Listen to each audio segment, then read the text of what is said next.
Hey everyone, it's me again, Michelle Hibbert at Wellness Adventures Worldwide. So, yes, I'm on a little bit earlier. Just wanted to highlight a few things for you before we get started with our interview with Lauren Corsillo, and we can't wait. Oh, and she's on right now. Oh my gosh, oh my gosh. So before I let Lauren join, I just wanted to let you know that we have a video that we just posted today, and we did an interview with Creative Muscle Studios, just talking about tips on how to keep balanced in your wellness and to keep sane. And we hope you will enjoy it and get a few ideas from it. Hi, Andrea! I loved all your pictures from your wedding. I'm sorry I couldn't be there.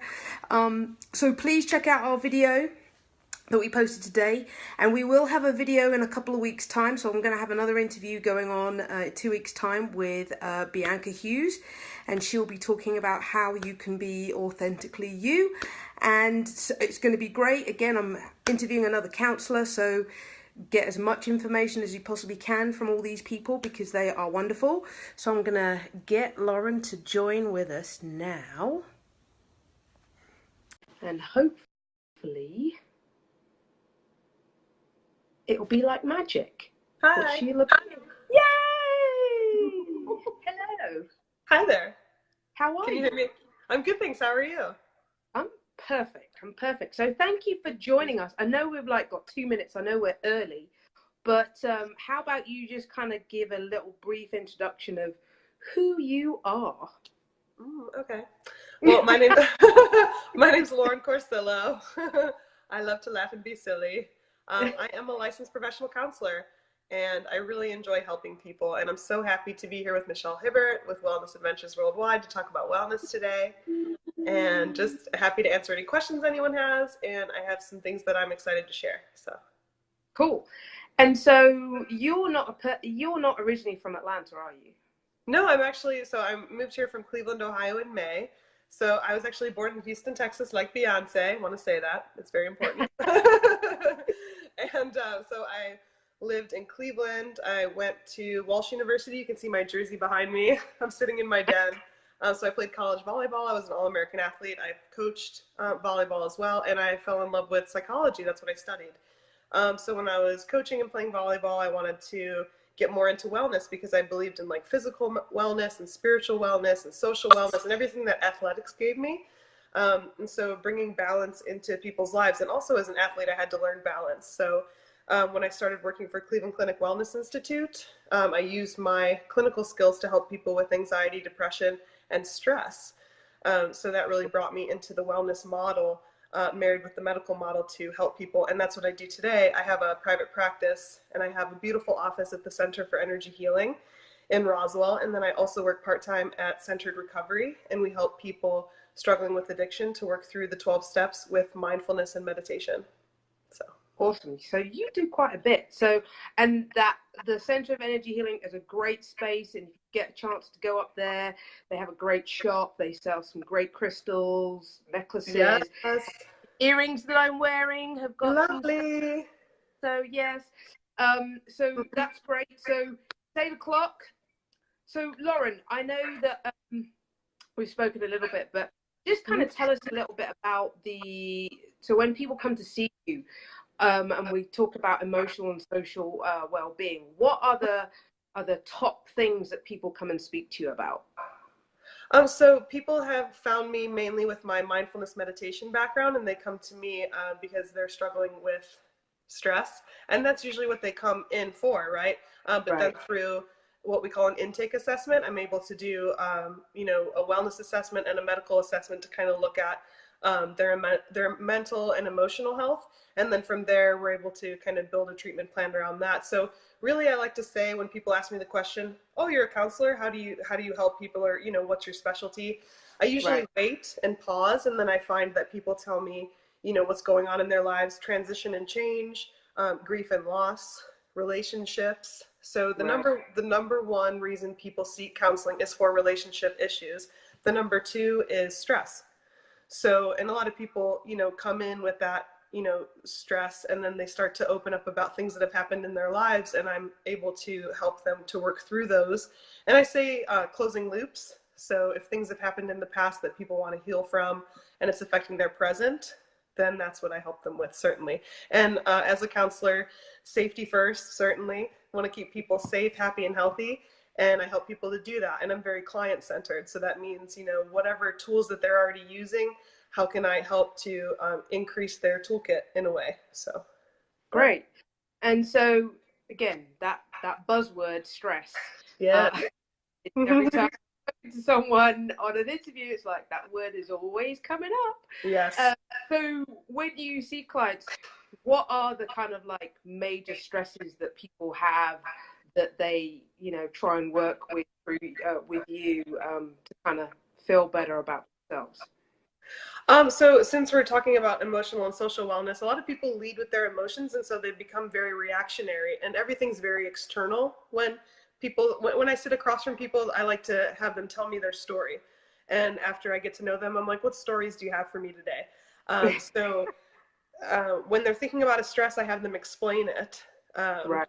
So in terms of relationship with self and others, that's usually a big stressor. And again, everything's external, meaning there are things outside of my life that if everything else would just get better, I would feel better.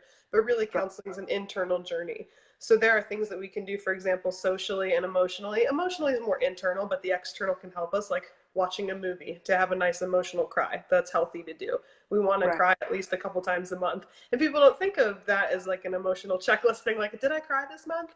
But it's actually very healthy to have like, Now I'm thinking, right, did to I? laugh, to cry, right? So that's important.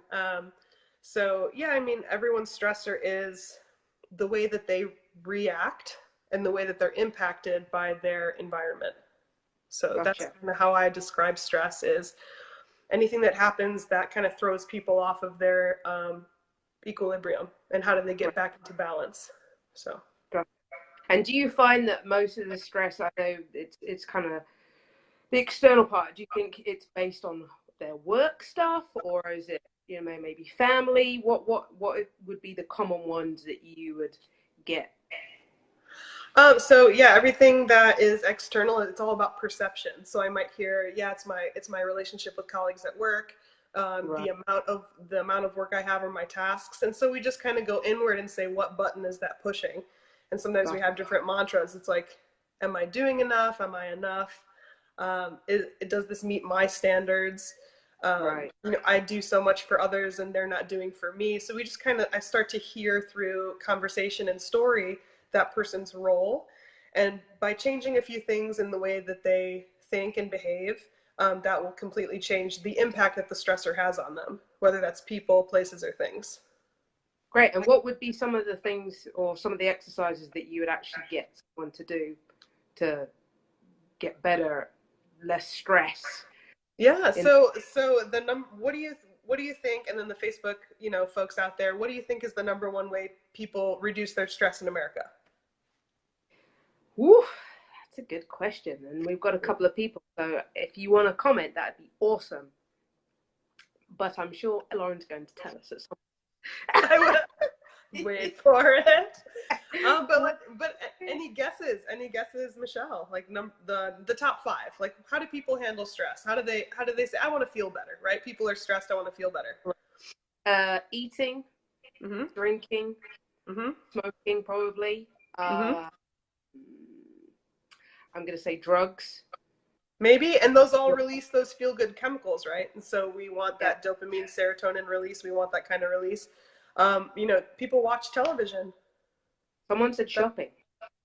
shopping, yeah, that's one of my favorites too. Like, I'm stressed, I'm going for retail therapy, but we zone out in front of the TV. And so it's different than something like this, like Facebook Live, where you're learning something, or maybe even if you're watching a documentary and you're learning something or you're putting something into your mental and emotional well-being. But typically people zone out, right? They're watching CSI Miami, their cortisol levels go up. So we find that the number one way to reduce stress is certainly connection with friends, talking with friends and family, really using your support network and having a community that you can trust. And maybe that Yeah. includes a professional as well. Doctors, psychologists, social workers, counselors, psychiatrists, we're all in the field to help. with real and measurable symptoms, and how do we decrease those, and how do we increase happiness. That's why I got into the field, is to help people. So, and then meditation. So how do we, what's the opposite of feeling stressed? And how do we know we're stressed? We feel it in our body. Maybe we suffer from migraines and we feel aches in our body and things like that. Working out certainly helps, but we want to relax. So, Yes.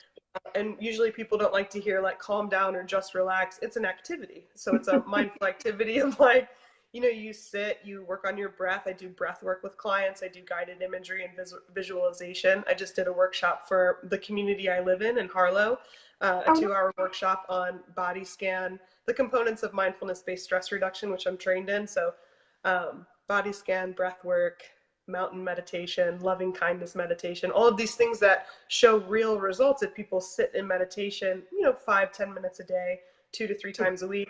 It'll significantly reduce the impact that life has on us, right? awesome. I totally agree. And Yeah.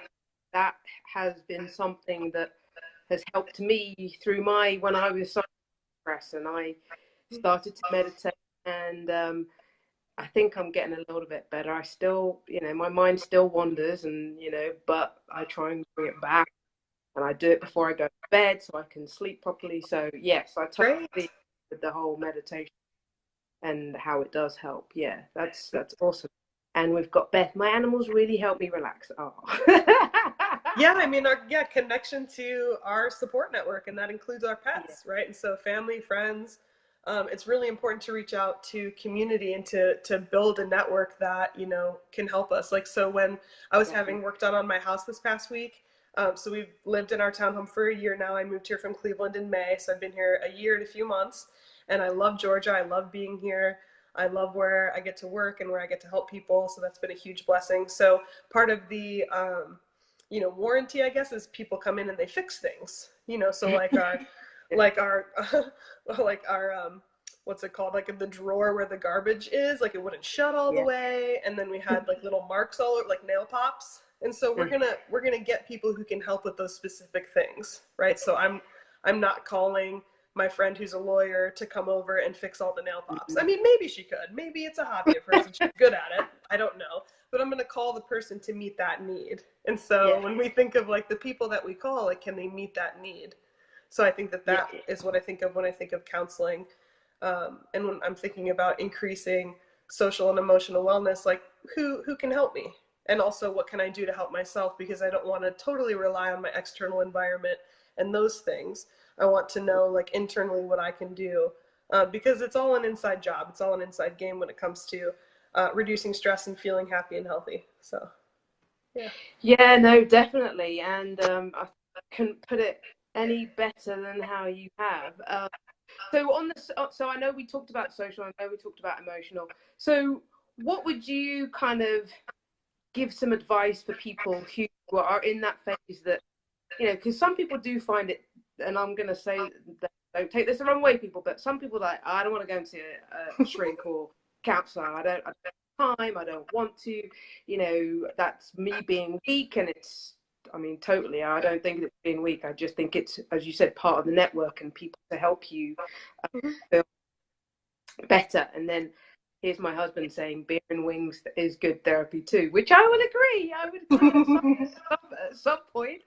But what advice would you give people to kind of make that step to get help? Because not that we need to kind of focus on it too much, but there's there was some suicide a couple of weeks ago from major, films, I say celebrities, and so what would you give advice to people to kind of make that step to come and see you or any other counselor with regards to their emotion and social wellness?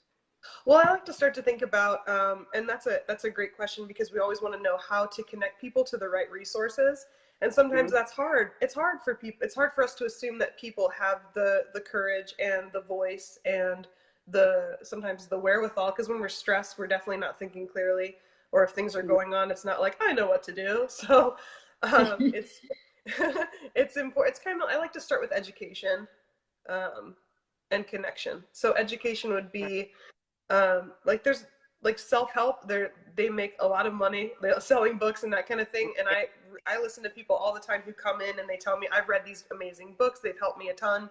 But then there's also that connection piece. So there's education, but then connection. So what do I do with the education I have? Or I've stored all of this education. I know it's good for me to be social and have friends, but when we know that we are working with people who are severely depressed, one of those goals is to be social, and that's going to be hard. It's going to be hard to even leave the home sometimes. And then emotional wellness is assuming that people understand their emotions, which is also a huge assumption. So depending on if you're a youth under 12, or if you're a preteen or a tween or a teenager, like the stages of life that people find themselves in, that's also going to impact their emotional functioning, and that everything is so dramatic and big when you're a teen. But then it can also be, as an adult, like things are just like, this is such a big drama right now in my life.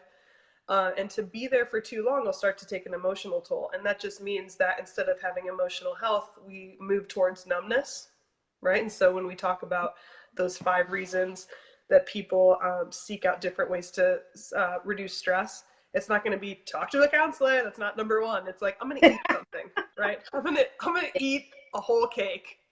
I'm going to go to for my emotional and social wellness tonight. I went to Chewy's with my husband. I was emotionally happy having my Diet Coke and my chips and salsa and my chicken boom boom at Chewy's. And it was social and we were out and about, but these are the little things that we don't realize, like we're filling that emotional tank, that social tank, being out and about. And also the inner critic that goes on. We are constantly judging ourselves and feeling that the mind reading has gotten a little out of control, I think, with the population. It's like, I know what people are thinking, they're judging me, but that's really an internal voice. And so we also, when we're thinking about social and emotional wellness, we want to think about what's my inner critic, my inner voice like? Because no one's really, like, if I sat at Chewy's and I'm like, oh, I didn't put on the right makeup and people are looking at me, like some people's minds can go that route, Right. and they're not enjoying their time. So I don't encourage people to just, add social events to their calendar. I want to check in with them on how they're doing before, during, and after the event. And so if someone is feeling depressed or anxious or stressed, usually we want to avoid, and that's not the answer, because the more we avoid, the harder it is to go out and about. But it's more to, how do I contribute to my community? When we remove self and just thinking of self, and we expand it to, oh, I helped someone today, or I went shopping today and helped my friend pick out an outfit because she appreciates my style, or I went to the Center for Energy Healing and I bought some things to sage my house. I learned something new today because I opened my community up to a wider point of view. I asked questions about a new book my friend's reading because I'm curious, right? So curiosity also helps with social wellness. It's not me and my agenda and my will when I go out socially. It's like, what can I learn from other people and how can I be open-minded? That's a big part. Wow. I agree with everything that you've said. Totally, that's right. That's right. It is. Yeah. And it takes practice to do that. It really does. And and I know, and I just kind of feel that with my kind of company and trying to promote wellness vacations, I just kind of want people to get to that point where they know that they need to take the break and take that time for themselves, and think about their emotional and social, and it may be getting away from friends and family just to have that break and just to kind of reset themselves.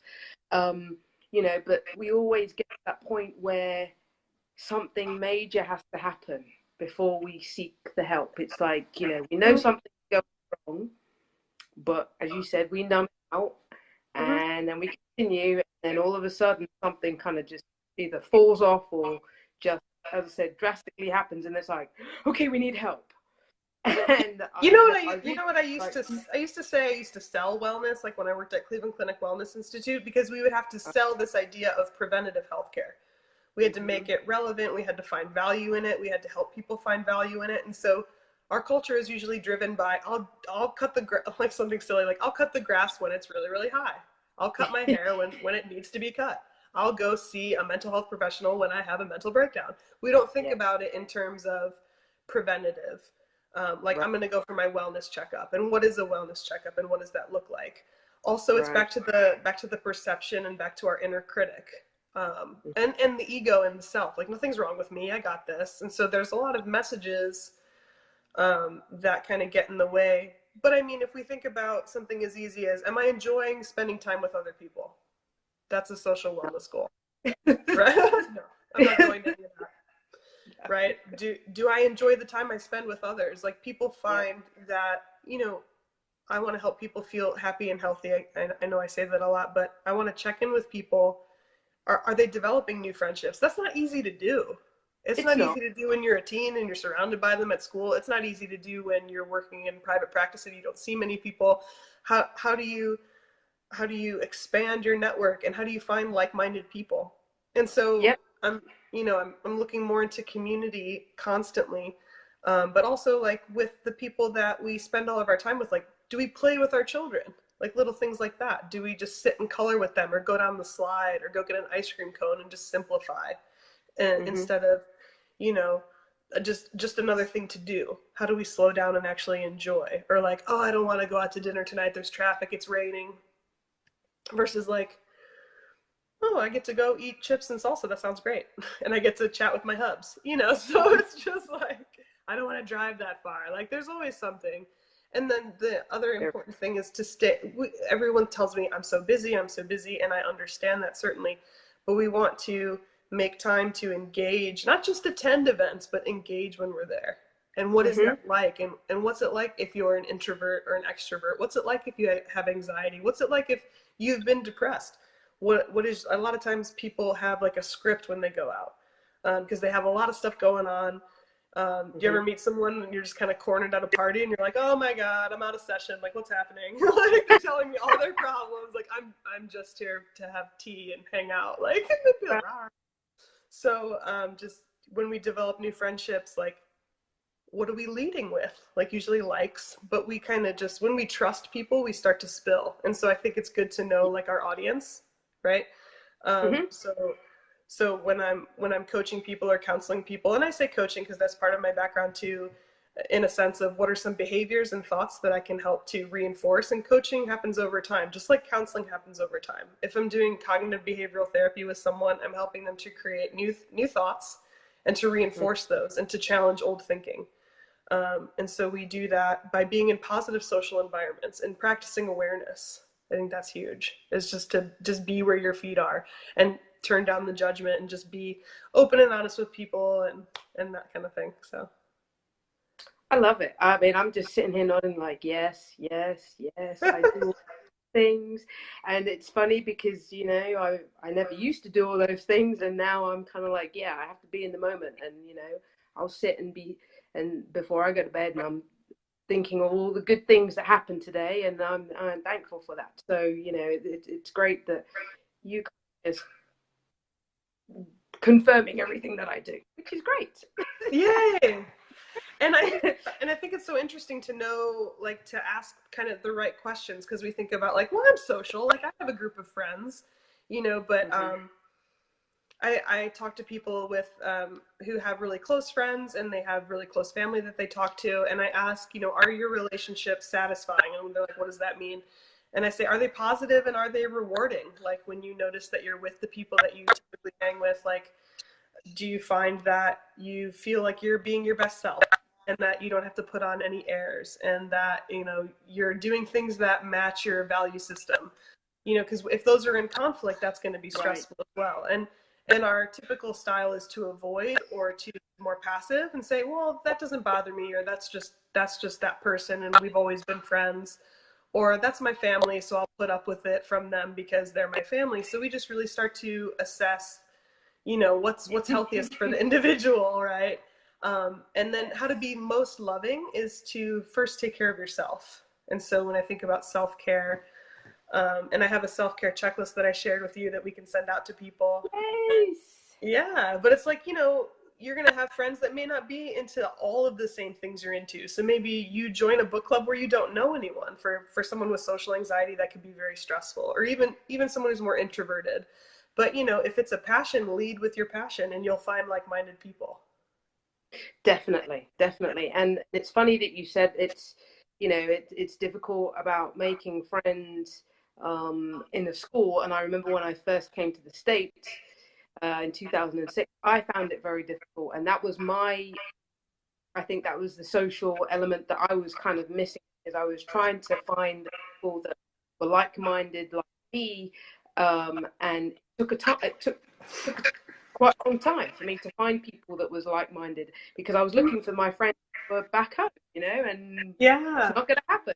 And so that was another piece of my kind of social wellness, that I was struggling to find those people. So I totally agree with everything that you kind of said about the Yeah. social part.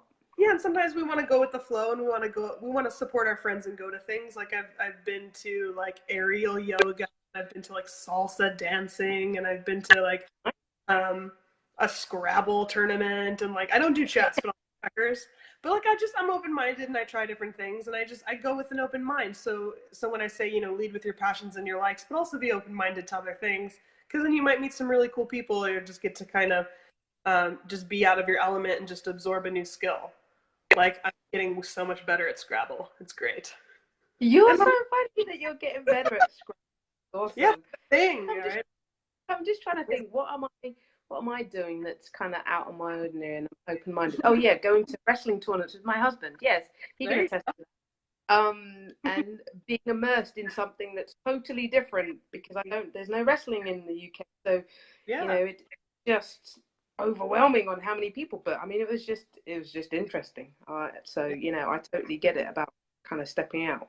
So yes, so you created a checklist. So do you just kind of want to give a brief overview of what's on this checklist? Because we are more than happy if anyone wants Yeah. it to share it with anyone, and we can send it out. So just message us if you would like it. But yeah, just tell us a little bit about what's on it. So yeah, so I'll just run through the emotional the emotional wellness quiz, and then the social wellness quiz. It's just 4 questions. So just contemplate this in the comfort of your own home as you watch Facebook Live. Am I able to maintain a balance of work, family, friends, and other obligations? Do I have ways to reduce stress in my life? Am I able to make decisions with a minimum of stress and worry? Am I able to set priorities? And so there's a lot there with emotional wellness. There's time management, there's being open to balancing things. There's assuming people know how to reduce stress. So if the number one way scientifically is meditation, do people know how to meditate and breathe and pause? Um, do they know self-soothing techniques? So a great self-soothing toolkit that you can create at home is just using your 5 senses. So what do you taste that is enjoyable, and just really enjoy the taste? Like my Diet Coke tonight, love it. Or my tea, the warmth of my tea, right? Or like the cool, refreshing water that I drink all day. Smell, essential oils, lotions, shampoos, soaps, the smell of your house, the smell of your clothes, the smell of your skin, the smell of food. So you can really start to, it's all about slowing down and just having that hyper focus and awareness, using your senses. And then we have, the beautiful sunny days, looking at the clouds, just taking a pause to do that. That's going to reduce stress. Any kind of relaxation, spending time at the spa, Woodhouse Day Spa, what's up? That's important, right? So any kind of spa activities. And then Yeah.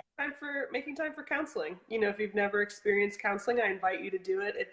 It doesn't have to be that something's wrong with you. Positive psychology teaches us to talk about what's going right with us, and to Mm-hmm. use our strengths to help us through things that we're struggling with.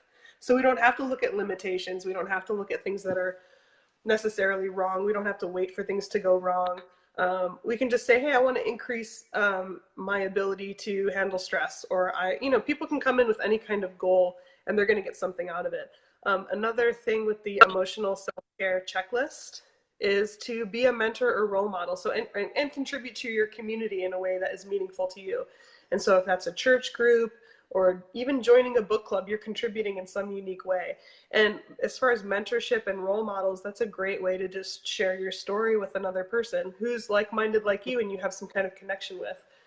The greatest definition of a mentor that I was told is that it's a symbiotic relationship. It's something where both people are getting something out of it, and I think that that's wonderful. And then Awesome. the second, yeah, and then the second piece is social. So do I plan time to be with my family and friends? Do I enjoy the time I spend with others? Are my relationships with others positive and rewarding? And do I explore diversity by interacting with people from other cultures, backgrounds, and beliefs? Nice. Yeah, it's great. And so, I mean, Cleveland was very diverse, and Atlanta's diverse as well. And I love meeting people from different countries. What's up? And people Yeah. can just share with me like their experiences and their views, because open-mindedness is a great way to reduce stress. It's about looking at the similarities between us versus the differences. Like we all have things that we can connect on, and connection is so important. And then with social, it's not just, scheduling things. It's actually just being present. So just can't stress that enough, is just really enjoying the time that you're there, and not, did I schedule enough this month? Was it with the people? Like, Right. and just looking at, also just saying hello and goodbye to people, right? That's social wellness, is just being aware that other people are around. Like, I'm that annoying person in the elevator who will start a conversation with you.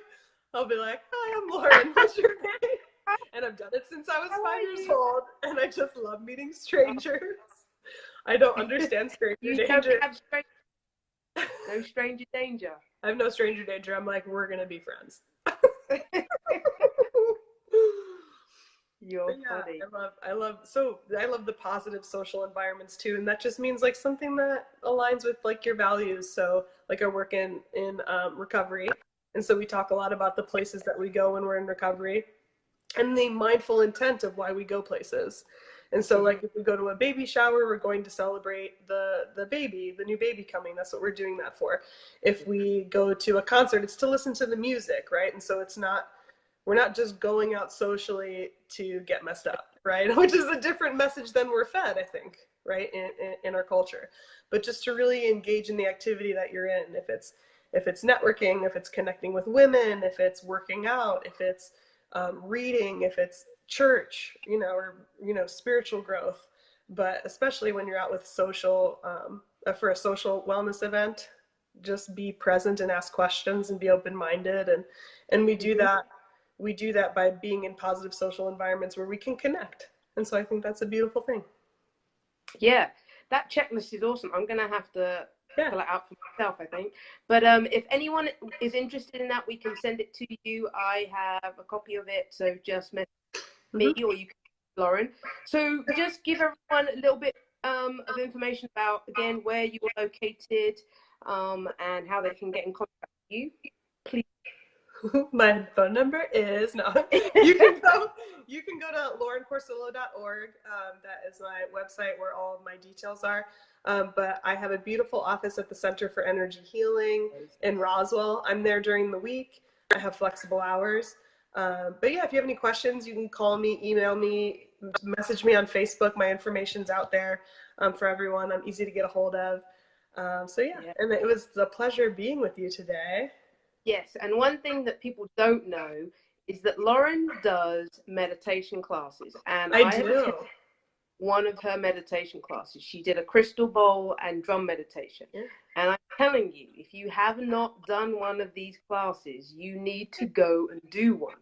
Yes. Because I enjoyed it thoroughly. And what were those chairs that we sat on? The gravity, So we have the zero gravity chairs and really comfy blankets, and we sage and we bring in prayers and helpers, and just like really makes it a really comfy space, right? It's super comfy. Yeah. And so I am having a meditation this Friday at 7:30. End of the week, 7:30. Bring a friend. So Center for Energy Healing. So that's cfeh.org, but you can also find the information on my website. This Friday, 7:30. Crystal balls, be there.